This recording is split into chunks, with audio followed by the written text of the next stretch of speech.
Alright, Halos, how's everyone doing? We are back for patch notes. I am a few days late on this once again, but no worries, don't worry about that too much. We are doing patch 25.09 today in the notes, obviously. This is going to be the kickoff of Season 2, which we get 3 seasons in each year, starting this year, so yep. We got big changes here, I think. I don't know. We'll have to double check. Patch highlights are right there if you want to gloss over them.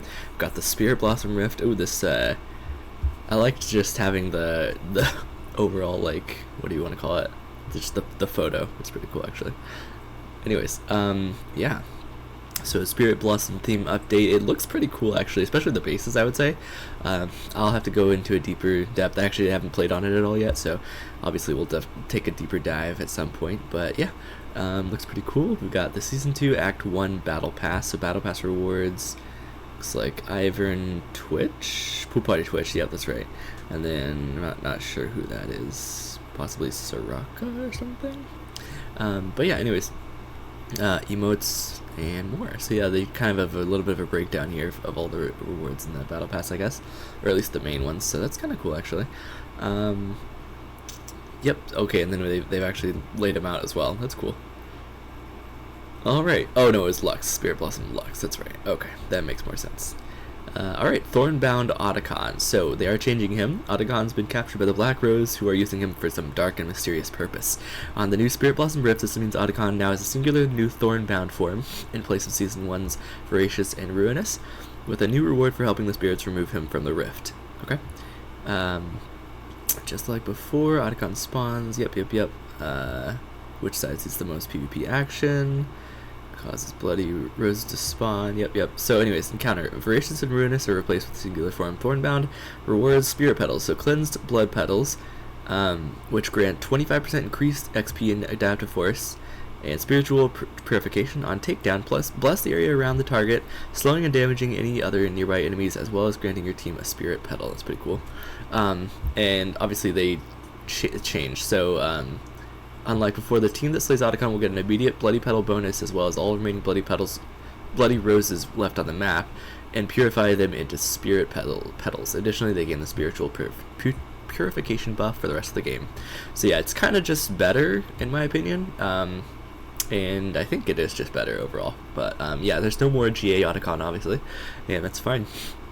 I prefer this one anyway, or at least the Roses, and they're even better, so yeah. Bounties are up next. We're adjusting bounties this season to make them a more useful comeback mechanism.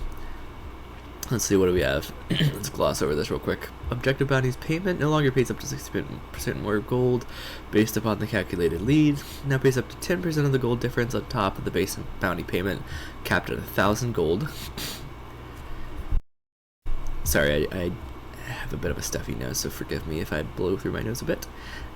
Lesser objectives such as added turrets that have lower base bounty also have lower payouts from the gold lead. Calculation adjusted. Calculation for accuracy. Gold leads are more important. Other objectives are less important. Okay. Champion bounties. Waits until 6 minutes. No longer suppresses bounties when a team's moderately behind. Okay, base kill gold now scales up 10 gold per level and a max of 420. Okay. Alright, interesting.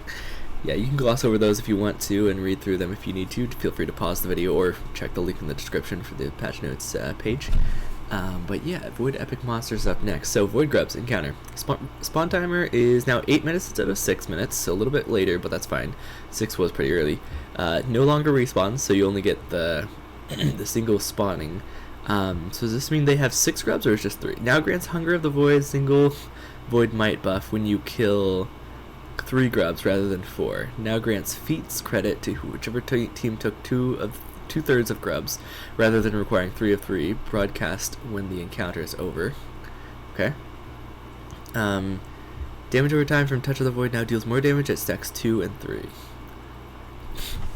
Okay. So there's not 6 anymore. Obviously there's just 3. There's just the 1 spawn. And I don't know, it seems worse, kinda, though. But maybe better. I don't know. We'll have to see for sure.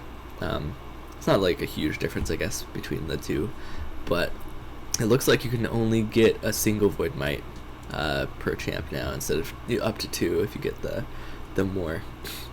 And you can only get that if you kill all 3. So if you only get like 2 of the 3, then you're not going to get it. Alright, interesting. Rift Herald is up next. What do we have? Encounter. So encounter damage should be less avoidable, but the encounter should go faster. Good. Okay, he was taking way too long to kill with the Baron's Gaze like buff, or Herald's Gaze. Yeah. Now spawns at 15 minutes. Okay. Removed Herald's Gaze, single target damage speed buff. Thank you. Yes, this is humongous. That's humongous. Okay. Target current HP bonus damage was 4%, now it's 20%. Oh, wow. That's pretty big damage, actually. Alright. And then swipe attack was, AD ratio was 3.0, now it's 1.25. That's a little bit better, I guess. Fixed non-champion attacks, reducing the eyeball cooldown. Non-champion attacks? What? Non-champion attacks, reducing the eye. Oh. Okay. Interesting. I guess you could reduce the eyeball cooldown somehow.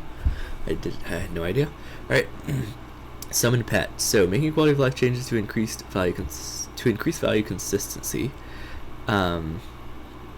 Base turret charge damage increased.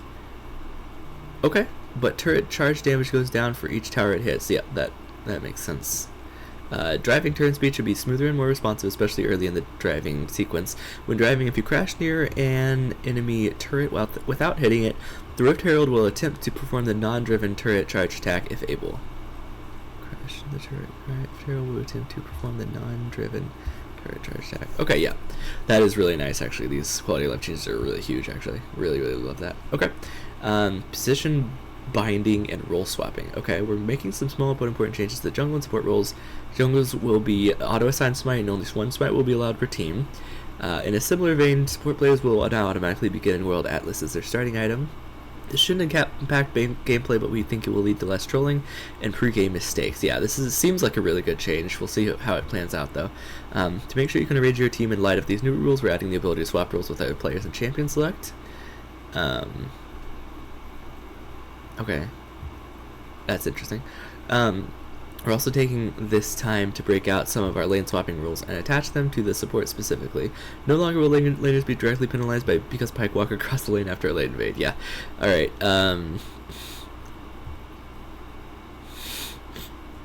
Attach them to the support specifically. However, we're still retaining some of the old functionality to prevent situations like Scion and Kaisa doing dual laning top to start the game. Alright.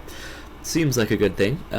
Lane swap detection still requires there to be a jungle there on the team. Detection is still active from 130 to 3 in top, 130 to 215 in mid. Defending champion still releases all gold XP from the lane, receives 50% less damage while under their tower in top lane. And yep, okay. So that's all unchanged, it seems like. Non-supports no longer receive reduced from during lane swap detection. Supports in mid and top lane when accompanied by another champion now receive no gold or XP. Cannot consume World Atlas charges. Ooh, that's interesting. 1000% increased turret damage on the top lane is now locked behind seeing 2 non-junglers, including a support in the lane. Interesting. Okay. And then death screen, we're making some small improvements to the death screen to make League's lowest moments slightly less miserable. Alright. We've added a tiny bit of color and spectate UI to click around and see what's going around on the map. Your normal camera controls and hotkeys still work as well. Cool. That sounds interesting. Killstreak SFX, sound effects, discussed in the last pet dev update, still need a little bit more time in the oven, so they're not going to be this patch. Stay tuned for these in an upcoming patch. Okay, interesting. Player behavior updates, a lot of system changes here. Griefing detection upgrades, so we're releasing significant upgrades to in-game griefing detection ranked queues with this patch. Detect in action on most of the mid lane and dying 20 times. Okay. Feedback specificity. Chat restrictions now apply to champion select and post-game chat in addition to in-game. Okay. Interesting. Alright, so just harsher punishments basically. Seems like a good thing. As long as it's not like detecting the wrong, like incorrectly detecting basically. Let's see, what else do we have? Summoners Rift ranked season 2. Started April 30, so it already started as this recording at noon. And then season 2 will not reset your ranked progression and will not require replacement games. Victorious missions, however, will be reset, requiring 15 ranked games won this season. Yep, that makes sense. Ranked will be disabled. Yep. But it's back up already as of this recording. You can expect season 1 rewards to be granted during this patch cycle. Oh, that's kind of cool. Okay. As a last note, does that mean the victorious skin as well? Does that mean that? Interesting. As a last note, shield shard transfer is disabled. Okay, that's fine. Champions. All right, we're back to the champion changes here. Annie. Okay, Q disintegrate is getting upped by 10 points at ranked 1, 15 ranked 2, 20 ranked 3, and so on, to up 30 flat points at ranked 5, which is actually pretty decent. W incinerate, Monocost is going down by 20 points at every rank. That is really nice for her. Really, really nice. Our summon Tibbers passive magic pen is actually up as well. Was 10 to 15 based on rank, and now it's 15 to 20%. Yeah, that's really nice. Super nice boss for Annie. Alright, cool. Alright. Ashe is up next. Ashe. Touch weak right now, they say. So Q range's focus looks like it's getting buffed. So was 180 ratio was 111% to 135%. Now it's 110% to 140%. So it's very slightly worse at rank 1, and then at rank 5 it's up quite a bit. Really nice. It's good to see. Bonus attack speed was 25 to 65%. Now it's 25 to 75%. So early game it's not really much different, but mid to late game it's definitely pretty nice. Or yeah, depending on if you're maxing Q, I guess. But usually W is the max. All right, Gwen is up next. Armor growth getting nerfed here a little bit. So it was 5.2, now it's 4.9. It's a little bit squishier. Not much, but a little bit. Passive 1,000 cuts. Monster damage cap was 5 flat plus 15% AP. Now it's 5 flat plus 10%. So not too big of a deal, but definitely something. Q snip damage per snip is also getting nerfed. Actually, this could be large. The flat is unchanged, but the plus 5% AP scaling is now plus 2%. That's pretty. I feel like that's pretty large. It is per snip, so it's actually even larger than it seems. So yeah, okay. Maximum damage is now what it says was 110 to 310. That's unchanged, it looks like. Flat, but the AP scaling was plus 60% AP. Now it's just plus 45%, and then of course plus 6 times of the passive. So yeah, I would say pretty large nerf to her, honestly.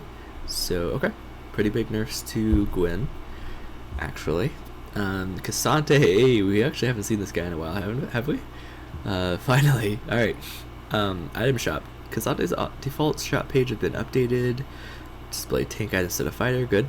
W path maker, base damage was 40 to 120, now it is 45 to 165, based on rank. It's pretty nice buff there. I don't think it's a huge deal, but definitely nice for him.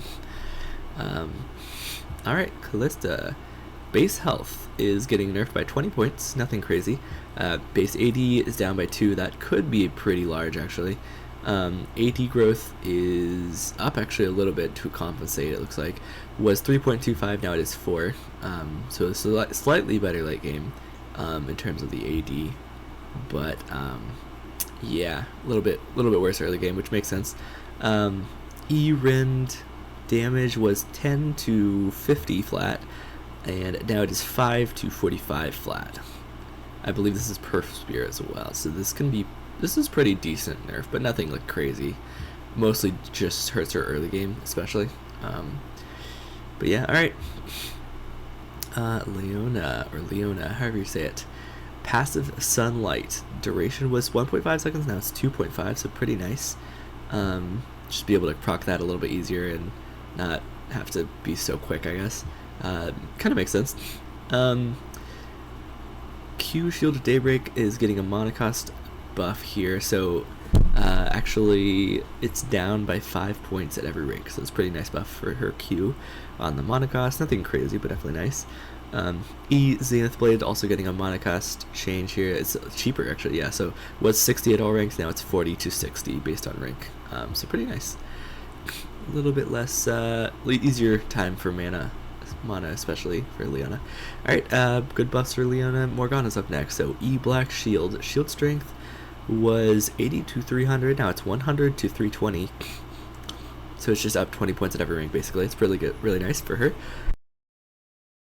And that still scales at plus 70% of AP.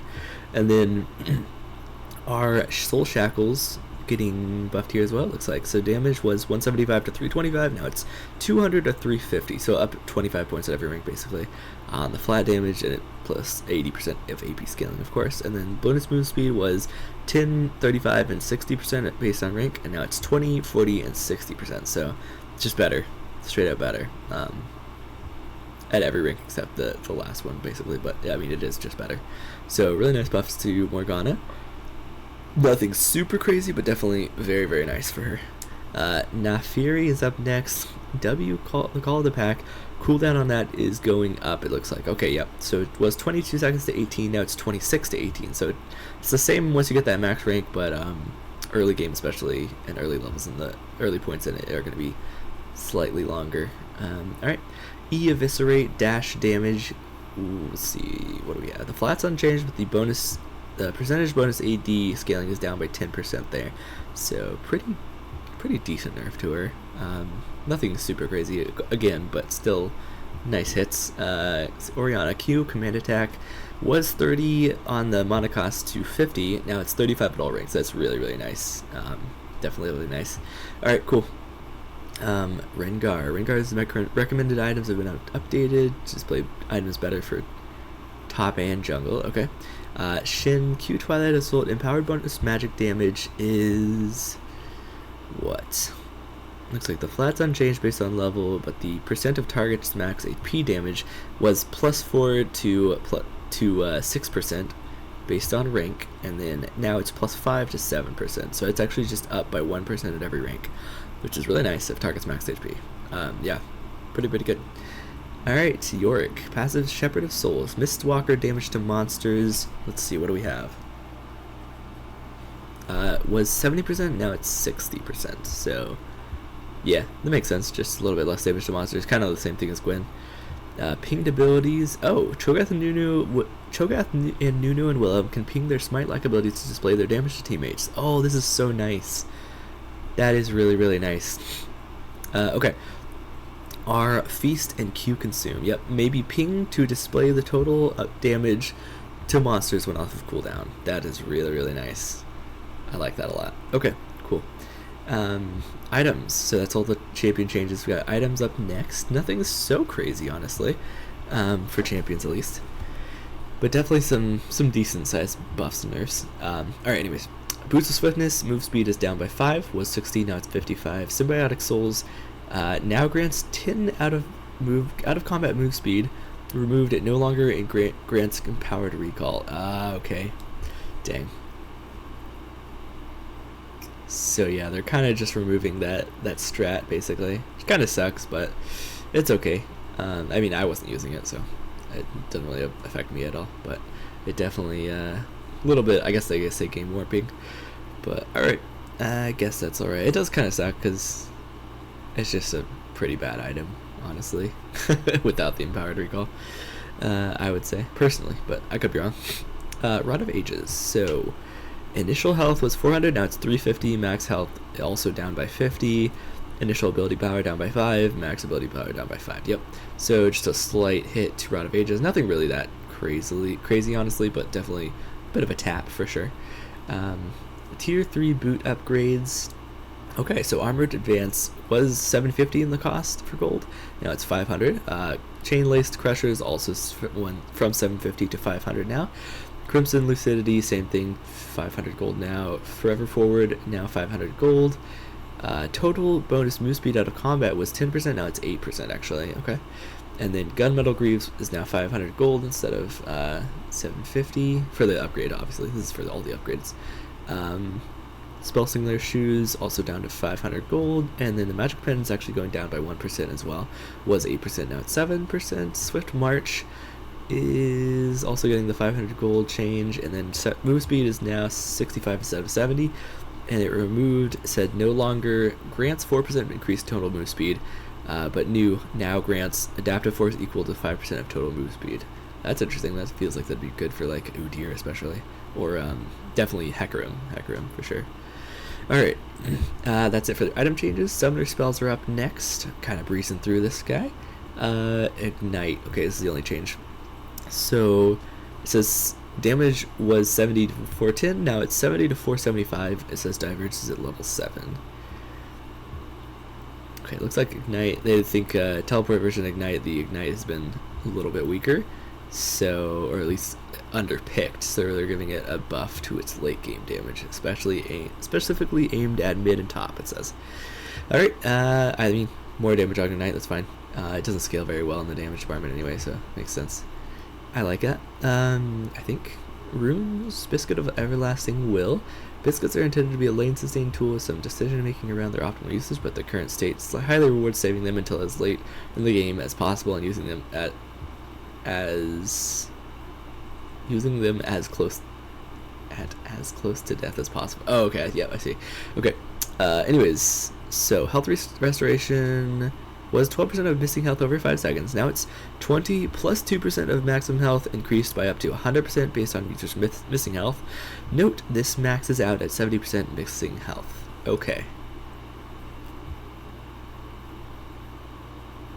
So this seems worse.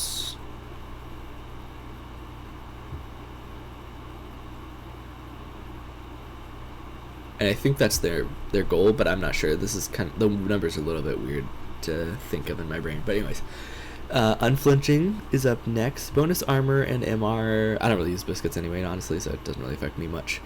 Unflinching. Bonus armor and MR was 6 to 12 based on level. Now it's 10 at all levels, which seems just better overall, I would say. But yeah, that seems good. Alright, ARAM changes. If you want to pause and read that, or go to the description to check it out, let me know, or just go ahead and do it, rather. Rotating game modes and arena changes. So they're changing some other stuff. Basically arena, yeah.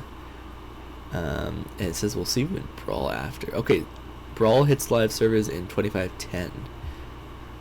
Okay, arena is going to be through this patch actually, so it's not leaving apparently, which I didn't even realize that was happening, so good to know. So Brawl will be up next and Arena will be out. Interesting. Wonder what that's gonna be. I guess it's probably gonna be very similar, but I'm not sure. Bug fixes can definitely be important. Definitely read through those if you haven't already, but that's just mostly for Arena, it looks like. Prestige Spirit Blossom Lux. Alright, I feel like there's this Lux hand animated flowing sleeves and the pearl. Okay, so they just want feedback basically on whether we like the Spirit Blossom Lux or whatever it's called. Alright, bug fixes and quality of life changes. Cool. And then obviously definitely pause to read all this because it can be pretty important. Alright, so first up we got Spirit Blossom Bard. It looks pretty cool actually. I love the colors. Like, yeah, looks really cool actually. Okay, Spirit Blossom Zyra. Looks pretty decent. Yeah, colors are pretty nice. Spirit Blossom Varus. It might be alright. It kind of looks too much like Yone and some of Varus's other skins already have that color, but that's okay. Spirit Blossom Ivern kind of looks like Ivern. It's not really much different, I feel. Maybe I'm wrong. Hopefully it's pretty cool. Spirit Blossom Ash, no VO to be added at a later date. Voiceover. Oh, interesting. Okay. Yeah, kind of a similar thing. It's not really that much different. Kind of looks more like Star Guardian as well. People have mentioned. So it looks alright though. Spirit Blossom Aurelia. The splash looks pretty cool actually. See how it is in game for sure. But alright, yeah, not too shabby, but also nothing amazing, I don't think. Alright, Prestige Spirit Blossom Lux. So yep, the Lux skin. They're trying to make that bank for sure. I don't know, Splash looks alright. We'll see how it is in game. Apparently the sleeves and stuff are pretty cool, so we'll see. Pool Party Twitch. It's kind of an odd one to be Pool Party for sure, but definitely another one added to the roster for sure. Alright, yeah. Other than that, that should be it. Thank you guys for watching. I appreciate everyone, as always, checking out the videos. And sorry it's been a little bit of just a minute since I last recorded as well. I've just been super busy, but I'm trying to get as many recordings in wherever I can. Either way, thanks for sticking through, and I'll catch you guys in that next part. Alright, peace.